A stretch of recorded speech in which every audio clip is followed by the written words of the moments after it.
தளபதி வந்து ஒரு சிங்கம் மாதிரி, அவருக்கு முன்னாடி வர்றதுக்கு தான் எல்லாருமே அஞ்சுறாங்க.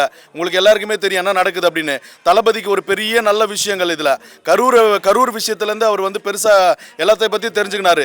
திமுக எப்படிப்பட்ட கட்சி, அவங்க என்னெல்லாம் பண்ணுவாங்கன்றது அவருக்கு தெரியும். ஆனால் கரூர் விஷயம் இன்னும் பெரிய விஷயங்களை அவர் கற்றுக் கொடுத்துருக்குது. அதனால் இனிமேல் தளபதி ஒவ்வொரு மூவையும் ஒவ்வொரு செயல்பாடையும் திட்டமிட்டு செஞ்சுட்டு இருக்காரு. அதனால் 2026 தளபதி முதலமைச்சராக வந்த பிறகு இன்னைக்கு நடக்கக்கூடிய இந்த அவல நிலைக்கு எல்லாத்துக்குமே ஒரு விடியலா ஒரு மாற்றத்துக்கான ஒரு ஆட்சியை நிச்சயம் கொடுப்பாருங்க. திமுக வந்து மக்களுக்கு வந்து இந்த விரோத ஆட்சியை வந்து ஒழிக்கணுன்றது மக்கள் முடிவு பண்ணிட்டாங்க. ஒவ்வொரு வாக்குறுதியும் கொடுத்துட்டு அதில் ஊழல் தான் வந்து நிறைஞ்சிருக்குது. அதை வந்து இப்போ மாற்றுறதுக்காக தான் தளபதி வராரு. தளபதி எதுக்கு வர்றாருன்னா அவருடைய மொத்த வருமானத்தையே விட்டுட்டு வர்றாரு. அவர் சம்பாதிக்கணும்னா சினிமா துறையிலே சம்பாதிச்சிருக்கலாம். இப்போ அரசியலுக்கு வரும்போது எதுவுமே தேவையில்லை, மக்களுக்கு வந்து உழைக்கணும் அப்படின்ற ஒரே ஒரு காரணத்துக்காக தான் வர்றாரு. அப்படின்னும் போது மக்கள் வந்து அவர் அவ்வளோ நம்புகிறாங்க. அவங்க மக்களோட நம்பிக்கையை கண்டிப்பாக அவர் காப்பாற்றுவாருன்ட்டு ஒட்டுமொத்த மக்களும் தமிழ்நாட்டு மக்களும் மாற்றத்தை கொடுப்பாங்க. 2026 தளபதி வந்து கண்டிப்பாக முதலமைச்சர் ஆகாது உறுதி. கண்டிப்பாக பெரும்பான்மையான யங்ஸ்டர் வாக்காக இருக்கட்டும், எல்லாரும் சொன்னாங்க என்னப்பா அவங்க ரசிகர் தான் ஓட்டு போடுவாங்க, ஒரு ரசிகர் க்ரௌடை வச்சு நீங்கள் வந்து அரசியல் பண்ணிகிட்ருக்கீங்க, இது வந்து கட்சி கிடையாது, இது வந்து ஃபேன் பேஜ் அப்படின்னு சொல்லி நிறைய விமர்சனங்கள் நம்ம பார்த்துட்ருக்கோம். அது கீழே கமெண்ட்ஸ் பார்த்தீங்கன்னா தெரியும். நிறைய தாய்மார்கள், குழந்தைங்கள்லேருந்து பெரியவங்கலேருந்து முதியோர் வரைக்கும் எல்லாருமே எதிர்பார்க்குறது தளபதின்றதை விட மாற்று அரசியலோட தாக்கம் வந்து இப்போ நம்ம தமிழ்நாட்டில் ரொம்ப பரவி இருக்குது. அதுக்கான ரீசன் என்னன்னு கேட்டிங்கன்னா, இப்போ இருக்க வாரிசு அரசியல். நம்ம பல ஜெனரேஷனாக வயசானவங்களும் கேட்டிங்கன்னா அவங்களுக்கு டிஃபால்ட்டாகவே மண்டல ரெட்டலை உதயசூரியன் அந்த மாதிரி பதிச்சு வச்சுட்டாங்க. அதுக்கடுத்து டிஃபால்ட்டாக யாராவது வந்தால் கூட அவங்களுக்கான ஸ்பேஸ் தராமல் அவங்கள எப்படி வேரோடு பிடுங்கி போடுன்றதுல தான் அந்த ரெண்டு கட்சியும் கூட்டணியாக இணைஞ்சு வேலை செஞ்சாங்கன்றதுல நான் தீவிரமான உண்மையை சொல்வேன். அப்படி அதில் பாதிக்கப்பட்டு தூக்கி எறியப்பட்டவர் தான் நம்ம புரட்சி கலைஞர், நம்ம விஜயகாந்த் அவர்கள். அதை தொடர்ந்து நம்ம கண்டினியூவாக வந்திருக்கிறது நம்ம தளபதி. இந்த அரசியல் வந்து கொள்கை இல்லை, கோட்பாடு இல்லைன்னு சொல்கிறாங்க. 2 பெண் தலைவிகளை வந்து கொள்கை நிறுத்தியிருக்காங்க. அது இல்லாமல் 3 நாங்கள் கொள்கை கோட்பாடுகளை ஃபஸ்ட்டு தெரிவிச்சுட்டு தான் நாங்கள் கட்சியோட நேமை அனௌன்ஸ் பண்ணோம். இது தெரியாத நிறைய பேர் என்ன சொல்லிட்டு இருக்காங்க, இல்லை நீங்கள் பண்ணுறதுக்கு உங்களுக்கு வந்து அரசியல் தெரியலை, இது தெரியல.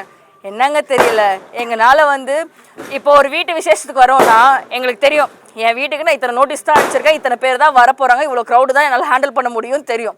நாங்கள் எடுக்கிற சர்வேயோட அதிகப்படியான மக்கள் வராங்க. அதனால தான் அது இப்போ நம்ம தமிழ்நாட்டில் இருக்க க்ரௌடில் வந்து இங்கே கட்சி இருக்க அரசியல் வந்து ஒரு மீட்டிங் போடுறாங்கன்னா, இப்போ கூட ரீசெண்டாக எவ்வளோமா கொடுத்து வந்தாங்க, 300 ரூபாப்பா. ஒரு பாட்டிமா ஒரு பேட்டியில் ஒரு இன்டர்வியூவில் சொல்லியிருப்பாங்க. அப்புறமா பஸ்ஸுக்கு காசு கொடுத்தாங்கப்பா அப்படின்ற. அங்கே நாங்கள் இதே டிவிக்கே மாநாளில் போய் கேட்டிங்கன்னா, எவ்வளோ கொடுத்து வந்தோம்மா, நான் 10,000 போட்டேன், அவர் 5,000 போட்டோம், பைக் எடுத்தோம் வந்துட்டோம் அப்படின்னு தான் சொல்லுவாங்க. கண்டிப்பாக தளபதி தான் 2026. அது யங்ஸ்டர்ஸ் ஓட்டுனால மட்டும் கிடையாது, எல்லாரோட ஓட்டுமே ஒரு மாற்றத்துக்காகவே தளபதி பக்கம் திரும்பும். திமுக என்ன பண்ணாங்க நாங்கள் சொல்கிறதுக்கு? பண்ண மாதிரி எதுவுமே இல்லையே, வெறும் விளம்பரம் தான். எங்கே போனாலும் கேமரா, அப்படி இல்லைன்னா அவங்களே முன்னாடி ப்ரீ பிளான், எந்த விஷயமா இருந்தாலும் அவங்களே முன்னாடியே வந்து பிளான் பண்ணிடுறாங்க. அவங்க என்ன பண்ணலான்னா இது எல்லாத்தையுமே விட்டுட்டு ஒரு நல்ல ஒரு விளம்பரமாக ஒரு திரைப்படம் எடுக்கக்கூடிய ஒரு ஆட்சியாக அவங்க நடத்தலாம். வெறும் விளம்பரம் இல்லைன்னா ஒரு குடும்ப அரசியல், இது மட்டும் தான். எதுவும் சொல்லிக்கிற அளவுக்கு எதுவும் இல்லை. அதாவது வந்து அவர் கட்டமைப்பை பற்றி அவர் பேசிகிட்டு இருக்காரு. கட்டமைப்புன்றது ஒரு சந்து உள்ள, இப்போது நம்ம இருக்கோம் இந்த சந்தில், இதில் ஒரு 5 பேர் இருந்தாவே ஒரு பெரிய க்ரௌடு மாறிக்கிறது. அந்த மாதிரி அவர் ஒரு க்ரௌடு நான் காமிச்சிடுறேன், எங்களில் பாருங்கள் இப்படி இருக்குது அப்படின்றாரு. ஆனால் நாங்கள் காட்டுறது எல்லாமே பெரிய ஒரு மைதானம், ஒரு பெரிய கிரவுண்டு எடுத்து நாங்கள் செய்கிறோம்.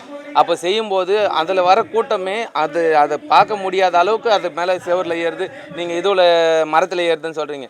எல்லாம் ஒரு ஆர்ப்பரிப்பில் ஏறுறாங்க. புது கட்சி, நாங்களும் எல்லாத்தையும் ஒவ்வொன்று தான் மாற்றிட்டு வரோம். நீங்கள் சொல்கிற மாதிரி வந்த உடனே எது வந்தாலும் பட்டு தெரிஞ்சா அப்படின்ற மாதிரி சொன்னாங்க. ஆனால் இப்போ நாங்கள் ஒவ்வொன்றுத்துலேயுமே ஒரு விஷயம் நடக்குதுன்னா அதை அடுத்த வாட்டி திருத்திக்கணும்னு நினைக்கிறோம். நீங்கள் பார்த்துருப்பீங்க, நாங்கள் ஆர்ப்பாட்டத்தில் இந்த வார்த்தையை அவங்க சொன்னாங்க, அதுக்கு அடுத்து நாங்கள் எந்த இந்த மாதிரி செய்யலை. ஏன்னா எதுவுமே நேராக எடுத்த உடனே எல்லாத்தையும் செஞ்சிட முடியாது. அரசியலுக்கு நாங்கள் புதுசு தான், அதனால் எங்களுக்கு ஊழல் பண்ண தெரியாது, ஓகேங்களா. மக்கள் பணத்தை வந்து கொள்ளடிக்க தெரியாது. நாங்கள் அரசியலுக்கு வந்திருக்கிறது வந்து மக்களாட்சி நடத்த தான். இப்போ நடத்த ஆட்சின்னான்னு உங்களுக்கு எல்லாருக்குமே தெரியும். இப்போ நடக்கிறதுலாம் மக்கள் ஆட்சி கிடையாது, சமூக விரோதியால் ஆட்சி தான் நடந்துகிட்ருக்கு. எல்லாருமே இப்போ நீங்கள் சொல்கிறீங்க, ஏன்னா எங்களுக்கு சீமானை பற்றி பேசுகிற ஒரு இதுவே இல்லை. அவர் சொன்னார் பாருங்கள், நான் இலங்கைக்கு போனேன், பிரபாகரன் ஐயா கூட வந்து நான் சாப்பிட்டேன், அவர் எடுத்துன்னு வந்தார், ஆமகரி எங்களுக்கு எடுத்துன்னு வந்து கொடுத்தாரு சொல்லிட்டு. இதெல்லாம் நம்ம எப்பயோ பார்த்துட்டோம், சரிங்களா. நம்ம வந்து அரசியல் பண்ண வந்திருக்கோம். அவர் சொல்கிறாரு, நாங்கள் வந்து அரசியலுக்கு வந்து நீங்கள் இப்போ தான் வந்தீங்க, வந்தவொடனே சிஎம் ஆசைப்படுறீங்கன்னு சொல்லிட்டு. நாங்கள் அப்படி கிடையாது. அவர் 2011 தான் கட்சி ஆரம்பித்தார். ஆனால் எங்கள் தளபதி வந்து 2008 சமூக சேவை செய்ய ஆரம்பிச்சிட்டாரு. அப்போனா அவரோட நாங்கள் தான் சீனியரு. அவங்க சொல்லிட்டு இருக்காங்க இது அதுன்னு சொல்லிட்டு. எங்களோட பணி எங்களுக்கு தெரியும், நாங்கள் செஞ்சுட்டு தான் இருக்கோம். கண்டிப்பாக 2026 தளபதி சிஎம்மாக வருவார். அதில் எந்த ஒரு மாற்று கருத்துமே கிடையாது. வெற்றி போய் எங்கள் கட்சியில் வந்து நாங்கள் தானே 26 எங்களுக்கு தானே வெற்றி. இதில் மாற்று கருத்து எதுவுமே கிடையவே கிடையாதுண்ணா. அது நாங்கள் எதுவுமே எதிர்பார்க்கவே இல்லைண்ணா. அவர் இதுவே கிடையாது.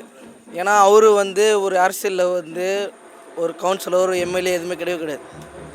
ஏன்னா இப்போ நாங்கள் வந்து ஸ்டார்டிங்கில் வந்து நாங்கள் தான் இது பண்ணி இது பண்ணுறோம். ஏன்னா எங்களுக்கு எதுவுமே நாங்கள் வந்து எம்எல்ஏ எம்பி எதுவுமே கிடையாது. ஸ்டார்டிங் நாங்களும் தான் வரோம். 26 வந்து சீமானு வந்து நிற்கிட்ட சொல்லிட்டு நாங்களும் நிற்கிறோம். வெற்றி போய் வந்து மக்கள் வந்து தீர்மானிக்கிட்டோம். அதில் வந்து மாற்று கருத்து எதுவுமே கிடையவே கிடையாது.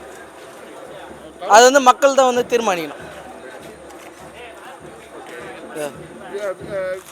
விஜய் ரசிகர்களை விமர்சிக்கிறதுக்கு காரணம் என்ன? ஒரு விஜய் பயங்கரமாக விமர்சிக்க காரணம் என்ன? ரொம்ப விமர்சிக்கிறாங்க எல்லாருமே. ஏன்னா இப்போது ஆட்சியில் வந்து இப்போ நாங்கள் தான் மாற்றாக நாங்கள் வரோம். மாற்றுக்கு வந்து இவங்க வந்து அரசியலுக்கு வந்து முன்னாடியே இருக்காங்க.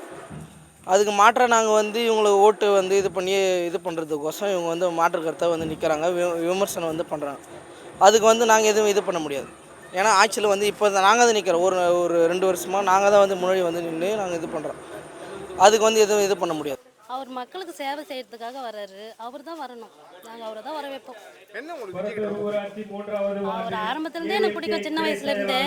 இப்போ மக்களுக்காக சேவை செய்ய வரேன்றாரு. சரி வரட்டும், நாங்கள் அவரை வர வைக்கிறோம். இவ்வளோ சம்பளத்தை விட்டுட்டு அவரோட அரசியல் எல்லாத்தையும் விட்டுட்டு வராரு. ஆனால் பயங்கர விமர்சிக்கப்படுறாங்க. அந்த கரூர் விஷயம் எல்லாம் பார்த்தீங்கன்னா பயங்கர விமர்சனம் வருது. அதெல்லாம் எப்படி பார்க்குறீங்க? கரூர் இன்சிடென்ட்க்கு அப்புறமும் நீங்கள் விஜய்க்கு சப்போர்ட் பண்ண காரணம்? ஆமாம், அவருக்கு தான் சப்போர்ட் பண்ணோம். அது வந்து எப்படி அவர் பேரை கெடுக்கிறதுக்காக அது பண்ணியிருக்காங்க. அதெல்லாம் நாங்கள் நம்பவே இல்லை. ஸோ அதனால வந்து இன்னும் விஜய் மேலே உங்களுக்கு நம்பிக்கை இருக்குது? ஆமாம். மக்கள் என்னக்கா சொல்கிறாங்க இப்போ ஓட்டு கேட்க போகிறதுக்கு நீங்கள் வேலை செய்யும் போது? அவருக்கு தான் சப்போர்ட் பண்ணணும்னு சொல்கிறாங்க எல்லாமே. விஜய்க்கு தான் சப்போர்ட் பண்ணுவோம் நாங்கள். வெற்றி வந்து அவருக்கு தான். என்ன பண்ணுறது, புதுசாக யாருன்னா வந்தால் நல்லது செய்ய வந்தால் எதிர்க்கிறது தானே வேலையே. அதை தான் அவங்க பண்ணுறாங்க. அவங்க இவ்வளோ நாள் வச்சு என்ன பண்ணாங்க, நாங்கள் இதை பண்ணுறோன்றாங்க. அதுக்கு வேறு மாதிரி செலவும் காட்டிடுறாங்க. ஒரு ஃப்ரீ டிக்கெட் கொடுக்குறாங்க, பஸ் ஃபார் ஏற்றிடுறாங்க.